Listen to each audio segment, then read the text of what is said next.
இட்லி எப்பா இட்லி போட்ட ஏசமான எவ்வளவு பெரிய பூகம் வந்தாலும் சரிடா நீ ஒரு ஆள் எஸ்கேப் ஆயிருப்பா. வெல்கம் டு ஐரக்சி சேனல். எங்களோட வீடியோஸ் உங்களுக்கு பிடிச்சிருந்ததுன்னா லைக் பண்ணுங்க, கமெண்ட் பண்ணுங்க, ஷேர் பண்ணுங்க, மறக்காம சப்ஸ்கிரைப் பண்ணுங்க.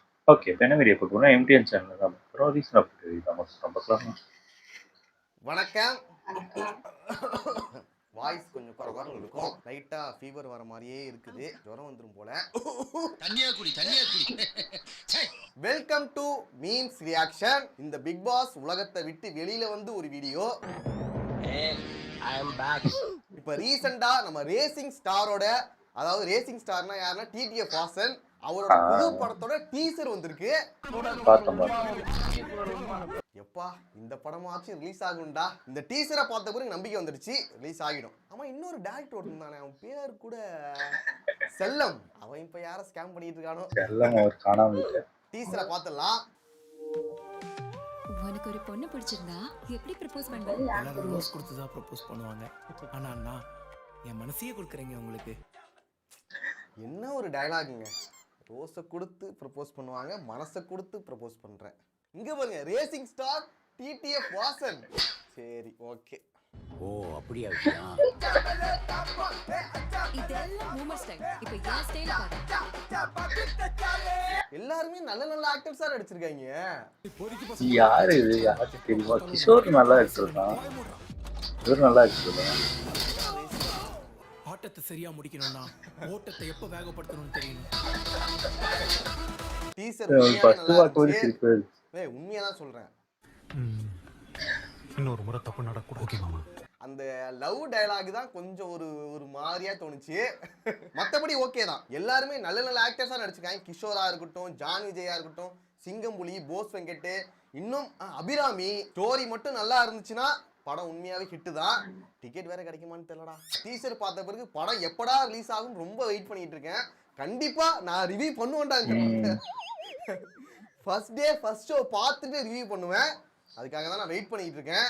வெயிட்டிங்கே வெறியாவது. நல்லா இருக்கணும். தெய்வமே எல்லாம் நல்லபடியா இருக்கணும். இந்த டீசர்ல எனக்கு ரொம்ப பிடிச்ச பார்ட் என்னன்னா அந்த டயலாக் தான். எப்போ ஓட்டத்தை அது என்ன டயலாக்? ஆட்டத்தை சரியா முடிக்கணும்னா ஓட்டத்தை எப்ப வேகப்படுத்தணும்னு தெரியணும். இனி பாருங்க என் ஆட்டத்தை. உண்மையா இந்த டயலாக் வந்துட்டு pure mass, pure goosebumps. Wow, just mind blowing. சீரியஸா சொல்றேன், மைண்ட் ப்ளோயிங். நான் கலாய்க்கிறதுக்காக சொல்ல, உண்மையாவே டீசர் வந்து நல்லா தான் இருந்துச்சு. ஒரு யூடியூப் சமூகத்துல இருந்து ஒருத்தர் வந்து ஒரு நடிகர் ஆகியிருக்காரு, இவ்வளவு பெரிய மாஸ் ஹீரோவா மாறுறது வந்து எனக்கு ரொம்ப சந்தோஷம் தான். உங்கள மாதிரி அழகான இளைஞர்கள் தமிழ் சினிமாவுக்கு தேவை. நல்லா வருவீங்க தம்பி, நல்லா வருவீங்க. இந்த டீசர் ரிலீஸ் ஆன பிறகு ஒரு சில ப்ரமோஷன் மீம்ஸ்லாம் பார்த்தேன். அதுல ஒண்ணு மட்டும் என் மனசை உறுத்திக்கிட்டே இருந்துச்சு. தென் விசாரணை நவ் ஐபிஎல். டேய்,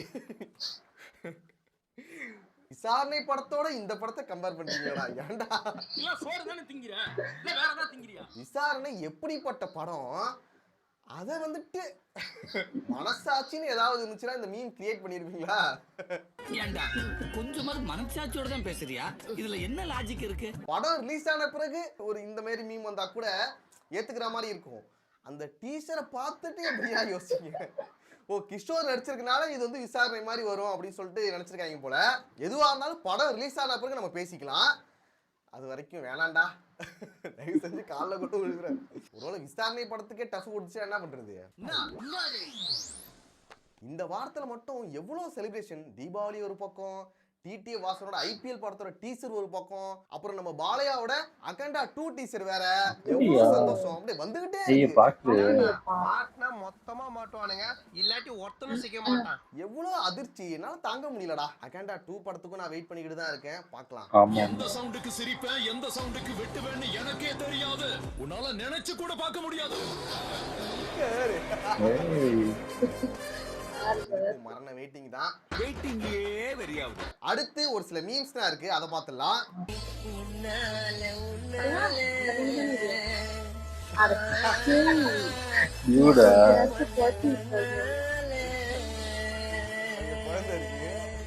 டியூட் படத்தையே ஒரு சிங்கிள் மீம்ல முடிச்சிட்டாங்க. பிரதீப்போட ஃபேஸ் வந்து கரெக்டா மேட்ச் ஆயிருக்குல. இந்த மியூசிக் போட்டுக்கலாம். தொட்டாலே பட்டாசா.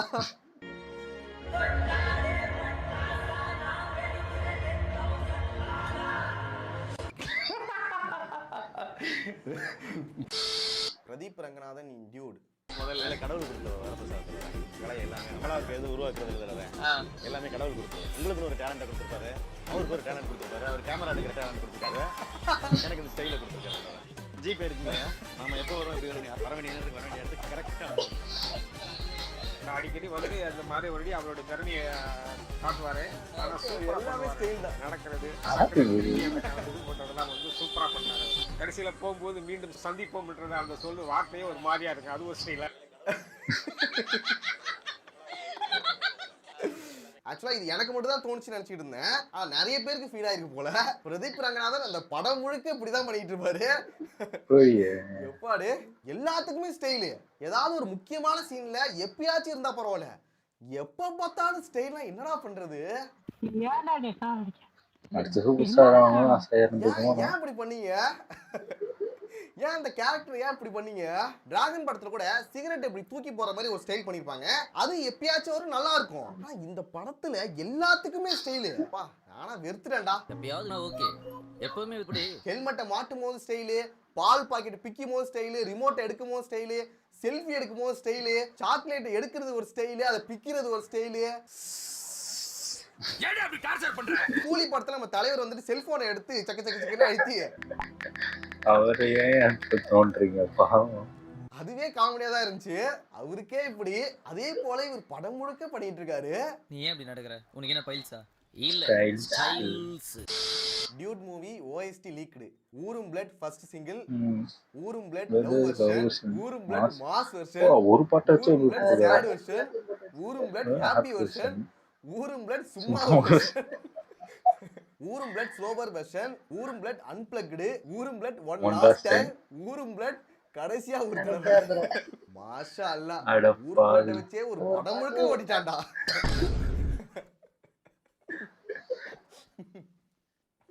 ஓகே, ஊரும் பிளட்டோட எல்லா வெர்ஷனுமே நல்லா தான் இருந்துச்சு. ஆனா அது மட்டும் தான் படம் முழுக்க இருந்துச்சு. இன்னும் கொஞ்சம் டிஃபரெண்டா ட்ரை பண்ணிக்கலாம்னு தோணுச்சு. பாப்போம் நெக்ஸ்ட் கருப்பு படத்துல என்ன பண்றாங்க. இந்த சாங்குமே இப்ப கேட்கும்போது ஒரு மாதிரியா நாய்ஸா தான் இருக்குது. ஹெட்போன் எல்லாம் வச்சு கேட்டீங்கன்னா வச்சுங்க தலைவலி வந்துடும் போல. லிரிக்கு புரிய மாட்டேங்குது, சாங் மட்டும் அப்படியே காதுக்குள்ள கட்ட கட்ட கட்ட அடிச்சுக்கிட்டே இருக்குது.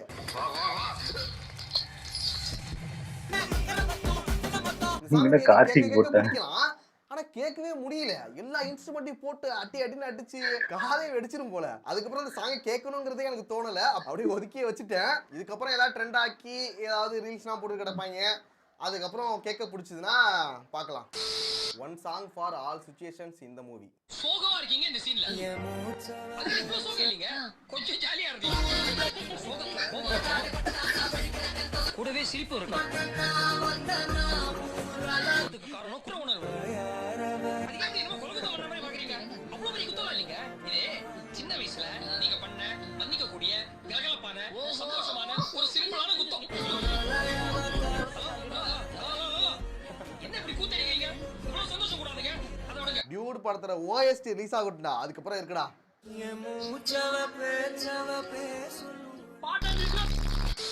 நாம மட்டும் தான் இந்த சீன் அப்போ ராஜாராணி சீன் ரீகிரியேட் ஆகும்னு நினைச்சோமோ? நானும் அப்படிதான் நினைச்சேன். டக்குன்னு ஒரு லாரி அடிச்சு பழைய நினைவுகள்லாம் போயிடும் போல. அதுக்கப்புறம் பிரதீப் ரங்கநாதன் வந்துட்டு அந்த பொண்ணுக்காக நிறைய செய்வாரு. தேவதாஸ், நீங்க எனக்காக இவ்வளவு பண்றீங்க? தேவதாஸ் சார், நீங்க ஏன் இவ்வளவு பண்றீங்க? அந்த டயலாக் எல்லாத்தையும் யோசிச்சு பார்த்து ஓகே இப்படி நடக்கும் போல நினைச்சுக்கிட்டு இருந்தேன். ஆனா அப்படி ஆகல. ஆனா அப்படி ஆகிருக்கலாம். அப்படி இருந்தா கூட நல்லா இருந்திருக்கும் போல.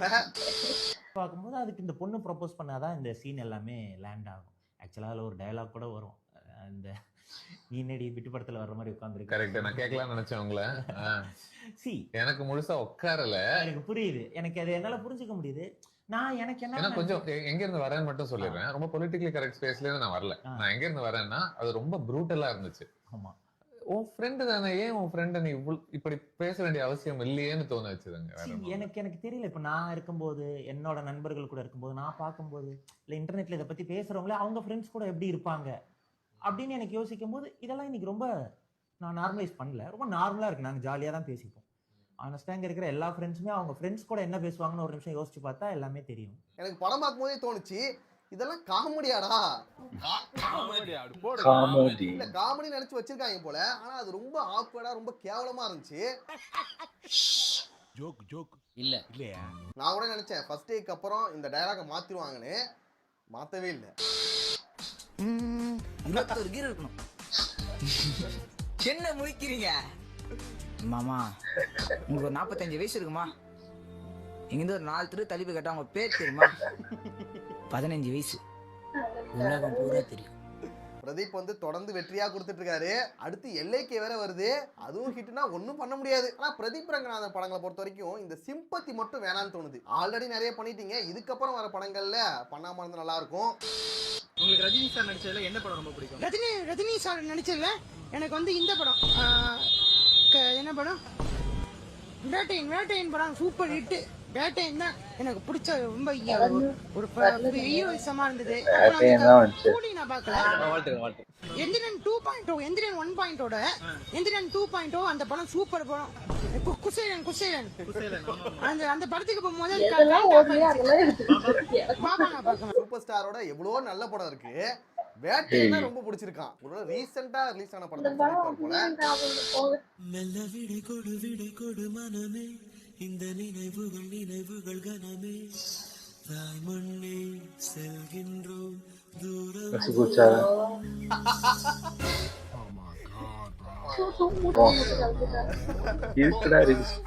அடுத்த பஸ்ல இருந்தா வீடியோ எடுத்து பில்டப் பண்றதுக்குள்ள பஸ்ஸே போயிடுச்சுடா. பாவண்டா அவர் ஒழுங்கா போயிருப்பாரு. வீடியோ எடுப்போம் ஸ்டேட்டஸ்ல போலான்னு சொல்லி பஸ்ஸை மிஸ் பண்ண வச்சிட்டீங்களடா.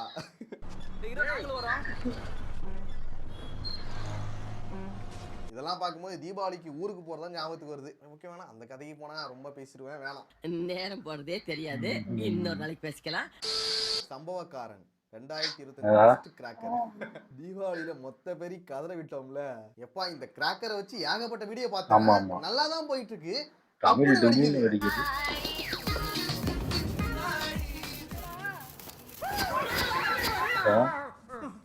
நீ இந்த கிராக்கர் வாங்கலாம் நினைச்சலடா, கிட்டார் வச்சு மாஸ்க் வரலான்னு பார்த்தேன். நல்ல வேளை நாங்க வாங்கல. நானே இருந்தா வாங்கிருப்பேன். நிறைய பேருக்கு கையில வெடிச்சிருக்கு, சின்ன குழந்தைகளா இருக்கட்டும் பெண்களா இருக்கட்டும். எனக்கு தெரிஞ்சு புஷ்வான வெடிச்சு பார்த்திருக்கேன், சங்கு சக்கரம் வெடிச்சு பார்த்திருக்கேன். இப்பதான்டா இதை நான் பாக்குறேன். பென்சில் மத்தாப்பு மாதிரி கையில தான் பிடிச்சிருப்போம். அதே வெடிச்சா என்ன பண்றது? இதுக்கப்புறம் இந்த சைடுல திரும்பி பார்க்க கூடாதுடா. மார்க்கெட்ல புதுசா அறிமுகப்படுத்துற எந்த ஒரு கிராக்கரையும் வாங்க கூடாது போல. ஏன்னா அது எப்படி வெடிக்குது என்ன ஆகுதுங்கிறதே தெரிய மாட்டேங்குது. மேக்ஸிமம் கையில வைக்காம வெடிக்கணும். ஒண்ணு நம்ப முடியாது. Solier sold me 1 week before Diwali. எடுத்து பாரு. உள்ளவை. ஆமா திறந்து பாத்து. உள்ளவை. பட்டாசு வாசல் போய் என்ன எல்லாம் இருக்கு. புது காலண்டர் வரும்ல, அப்பவே தீபாவளி டேட் பார்த்து வச்சிருவேன். அதுவும் தீபாவளிக்கு ஒரு 3 மாசத்துக்கு முன்னாடியே அந்த ஒரு வைப் ஸ்டார்ட் ஆயிடும். 2 மாசம் இன்னும் கொஞ்சம் ஆரம்பிக்கும். 1 மாசத்துக்கு முன்னாடி அந்த தீபாவளி வெடிகள்லாம் எழுதி வைப்போம். இந்த வெடி வாங்கணும்டா, இந்த மாதிரி ட்ரெஸ் வாங்கணும், அந்த பட்ஜெட் போடுறது, அந்த வெடிகளோட அந்த லிஸ்ட்லாம் எழுதுறது. அதெல்லாம் நீங்க பண்ணிருப்பீங்கன்னு தெரியல, நான் பண்ணிருக்கேன். வெடிகள் எல்லாம் வாங்குறோமோ இல்லையோ, ஆனா லிஸ்ட் மட்டும் கரெக்ட்டா சொல்லிடுவாங்க. தீபாவளிக்கு ட்ரெஸ் வாங்க போறதே ஒரு ஜாலி தான். என்னெல்லாம் வாங்கலாம்னு லிஸ்ட் போட்டு வச்சிருக்கேன். அந்த ட்ரெஸ்ஸை வாங்கிட்டு வந்துட்டு அதை டெய்லி ஓப்பன் பண்ணி என்னைக்கிடா இதை போட போறோம், எப்படா போட போறோம், அதை டெய்லி ஓப்பன் பண்ணி பாக்குறது. அப்புறம் அந்த வெடியை வாங்கிட்டு வந்துட்டு டெய்லி காய வச்சு அதை எப்படா வெடிக்க போறோம்னு ஒரு எக்ஸைட்மெண்ட்ல இருக்கிறது. அது ஒரு சந்தோஷம் தான். தீபாவளியாடா இன்னைக்குதானே தீபாவளி அப்படிங்கிற மாதிரி தோணுது. பிஜிலி வெடி வாங்கி வெடிச்சிட்டு இருக்கோம். மத்த வெடிலாம் வெடிக்க விட மாட்டாங்க. அந்த ஊரே என்னடா அமைதியா இருக்கு, என்னடா தீபாவளிக்கு வெடி போடலையா? ஓகே, வயசாயிட்டு அந்த சின்ன வயசுல இருந்த அந்த எக்ஸைட்மெண்ட் எல்லாமே குறைஞ்சிரும். ஓகே, நமக்கு அப்படி இருந்தா கூட ஓகே தான். ஆனா சின்ன பசங்க கூட தீபாவளிங்கிற ஒரு சந்தோஷமே இல்ல. அவங்க கேஷுவலா தான் எடுத்துக்கிறாங்க. தீபாவளிங்கிற என்னடா தீபாவளி எப்பனா ஒரு செகண்டுக்கு ஒரு வெடி வெடிச்சுக்கிட்டே இருக்கும் தெரியுமா? நைட்டு ஃபுல்லா வெடிச்சிட்டு இருக்கும். காலையில 4 மணிக்கு எழுஞ்சி வெடிச்சு வெடிக்க ஆரம்பிச்சிருவாங்க. அந்த மாதிரி கேட்டுக்கிட்டே இருக்கும். இப்ப பார்த்தா எழுந்திருக்கிறதே லேட்டு. அது அவ்வளவுதான் போல, முடிஞ்சிருச்சு. தீபாவளிக்கு மரியாதையை பார்த்துக்க ஒரு வெடி கூட போட மாட்டாங்களே. 3 மாசத்துக்கு முன்னாடியே வெடி போட மாட்டாங்க. இதுக்கப்புறம் பண்டிகை கூட எல்லாருக்குமே நார்மலான ஒரு விஷயமா மாறிடும் போல. அதை நினைச்சாலே வேற எங்கேயோ போயிடுவேன். வேணா விட்டுறலாம். இதோட வீடியோவை முடிச்சுக்கலாம். நான் கண்டிப்பா அடுத்த வருஷம் தீபாவளிக்காகவே ஒரு வீடியோ போடுவேன்டா. அது நல்லா இல்லைனாலும் நான் பண்ணிடுவேன் அந்த வீடியோவை. அது பண்ணிட்டா போதும் எனக்கு. தீபாவளி கதைகள் சொல்றதுக்காகவும் அப்புறம் தீபாவளி வெடிகளை பத்தி சொல்றதுக்கு வீடியோ பண்ணிடுவோம். ஓகே, அவ்வளவுதான் வீடியோ. நெக்ஸ்ட் ஒரு வீடியோல பார்க்கலாம். சூப்பர், நல்லா இருந்துச்சு. ஆனா அது தீபாவளினா அது போயிடுச்சு, அது அப்படியே. ஆசை இருக்கு, என்ன பண்றது, அது ஃபேமிலி எல்லா குழந்தைங்களும் வந்ததுக்கப்புறம் அதை நோக்கி போறதுக்கே தோண மாட்டேங்குது. அப்போ நம்ம அப்பா கிட்ட கேட்போம், இது வாங்கித்தா இது வாங்கித்தாங்கன்னு. இப்போ நம்மகிட்ட காசு இருக்கு, ஆனா நம்மளுக்கு வாங்கவும் மனசு வரல, ஏன்னு தெரியல. ட்ரெஸ்ஸுமே நம்ம இஷ்டத்துக்கு இப்போ எப்போ வேணாலும் வாங்கிக்கிறோம். அப்பெல்லாம் நமக்கு அந்த மாதிரி ஃபங்க்ஷன் டைம்ல தான் அது பயங்கர எக்ஸைட்டா இருக்கும். சூப்பரா இருக்கும். அந்த ட்ரெஸ் வாங்கணும், அது என் பொங்கல் டைம் நினைக்கிறேன். அந்த போக்குற ட்ரெஸ்லாம் வாங்கிறதுக்கு அடம் பிடிச்சி வாங்கி அதான் எத்தனை வாட்டி போட்டு போட்டு இது பண்ணியிருக்கேன்னு எனக்கு தெரியும். ஆமா ஆமா, டிடிஎஃப் படம் ஏதோ பார்த்தோம்ல, டைலாக் அது அது அவர் மேல தப்பு சொல்ல முடியாது. டைலாக் எழுதி கொடுத்தாங்க, பேசதான் செய்வாங்க. ஃபர்ஸ்ட் படம் அது நம்ம ஒன்றும் சொல்ல முடியாது. பார்க்கலாம், ஒருவேளை நல்லா கூட நடிச்சிருக்கலாம். ஆமா ஆமா, அந்த படம் வந்துருச்சு, எல்லாரும் அதான் போட்டு ஓட்டி எடுத்திருப்பாங்க. ஆமா ஆமா, தெரியல, அது பார்க்கலாம். மேபி அதை ரியாக்ட் பண்ணி போட போகிறோம். ஓகே, வீடியோஸ் உங்களுக்கு பிடிச்சிருந்தா லைக் பண்ணுங்க, ஷேர் பண்ணுங்க, கமெண்ட் பண்ணுங்க, மறக்காம சப்ஸ்கிரைப் பண்ணுங்க எல்லாருக்கும்.